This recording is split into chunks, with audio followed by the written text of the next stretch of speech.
You are looking at Julian's pronunciation guide, where we look at how to pronounce better some of the most mispronounced words in the world, like this other curious word. But how do you say what you're looking for today?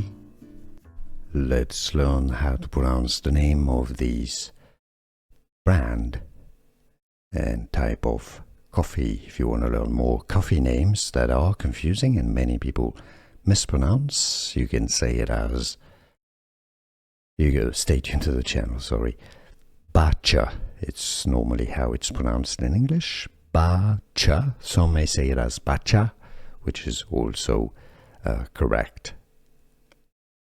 Bacha Coffee.